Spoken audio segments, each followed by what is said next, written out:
কি ভাবছো আমি স্কুলে যাচ্ছি কিংবা কলেজে যাচ্ছি? একদম না। আমি যাচ্ছি বাচ্চার স্কুলে। বুঝতে পারছো এখনকার কি যুগ?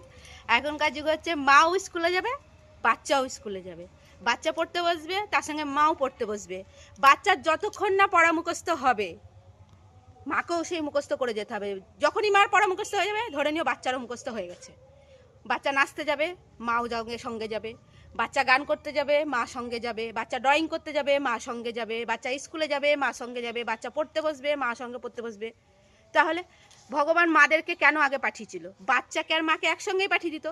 একসঙ্গেই মানুষ হয়ে যেতাম, একসঙ্গেই সব কিছু শিখতাম, একসঙ্গে পড়াশোনা শিখতাম, একসঙ্গে স্কুল যেতাম, প্রাইভেট যেতাম, কলেজ যেতাম। কি ভালো হতো, তাই না? এই হলো মায়েদের জীবন। এই 21 বছর ধরে এত কষ্ট করে এত দূর যে পড়াশোনা করলাম, পড়া মুখস্থ করলাম, কি লাভ হলো? আবার সে বাচ্চাকে পড়াতে বসে অ বল, ক বল, খ বল পড়াতে হচ্ছে। A for apple, B for ball. আমি মুখস্থ করেই যাচ্ছি, অনবরত বলেই যাচ্ছি। বাচ্চা তারপরে মুখস্থ হচ্ছে।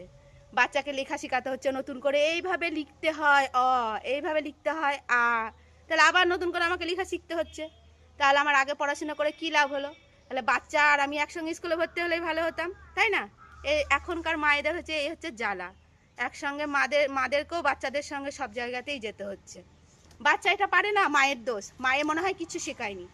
আরে ওই বাচ্চাটা এত সুন্দর সব কিছু করতে পারে, তো তাহলে মনে হয় মা ভালো পারে, মা শিখিয়েছে। তাহলে বাচ্চাটা পুরোটাই ডিপেন্ড করছে মায়ের ওপর। তাহলে ভগবানকে বলি, ভগবান এরপরে থেকে যেসব মাদেরকে আগে পাঠাবে আগে পাঠিও না।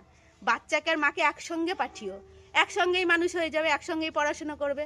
মাদেরকে আর ডবল ডবল পড়া মুখস্থ করতে হবে না, ডবল ডবল স্কুল যেতে হবে না, ডবল ডবল প্রাইভেট যেতে হবে না, ডবল ডবল পড়তে বসতে হবে না। দেই দেখো, বাচ্চা স্কুল যাচ্ছে, ব্যাগ সামলাতে পারছে না।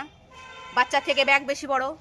তা মাকে এভাবে ব্যাগ নিয়ে যেতে গেলে তো সবাই ভাবে মাটা মনে হয় কলেজে টলেজে পড়ছে। কিন্তু না ভাই, কলেজে পড়ছি না, কলেজ আমার শেষ হয়ে গেছে, কিন্তু আবার নতুন করে মনে হচ্ছে পড়তে হবে বাচ্চার জন্য। তারপরে একটা ধরো যার দুটো বাচ্চা, শোনো, বড় বাচ্চাটাকে সব শেখানো হয়ে গেল, বাচ্চার স্কুল প্রাইভেট গেল, সে ধরো যখন শিখে গেল, তখন যখন আবার আর একটা বাচ্চা নেওয়া হয়, তাকে আবার নতুন করে বাবা বল বাবা, মা বল মা, আবার তাকে নতুন করে শেখাও। তাহলে দুটো বাচ্চা মা আবার সঙ্গে মাও শিখবে, বাচ্চারাও শিখবে। এখনকার যুগটাই তাই, বাচ্চারা এখন মায়ের ওপর ডিপেন্ড। আর আমাদের মাদের দেখো, 3টে 4টে 5টা 6টা করে মানুষ করে নিচ্ছে। কি করে করেছে? ভগবান এত পাওয়ার তাদের কি করে দিয়েছে সেটাই ভাবি। আমাদের বাবা এত পাওয়ার নাই। একটাকে শেখাতে শেখাতেই মাথায় যা শিখেছিলাম সব এক গোলে তাল গোল পাকিয়ে ওর ব্রেন হ্যাং হয়ে গেছে। আবার যখন ভাবি আর একটা বাচ্চাকে শেখাতে হবে, তখন কত চিন্তা ভাবনা করতে হয়। আর আমাদের মায়েদের ওসব চিন্তা ভাবনা ছিল না। আরে পিঠাপিঠি মানুষ হয়ে যাবে, নিয়ে নি 1 বছর পর আর একটা নিয়ে নিচ্ছে, তার 1 বছর পর আর একটা নিয়ে নিচ্ছে, পিঠাপিঠি মানুষ হয়ে যাবে, শিখে নিবে। কোনো ঝামেলাই ছিল না, কত নিশ্চিন্তে ছিল। আর আমরা সেটা হতেই পারি না। ভালো থাকবেন সবাই, বাই বাই।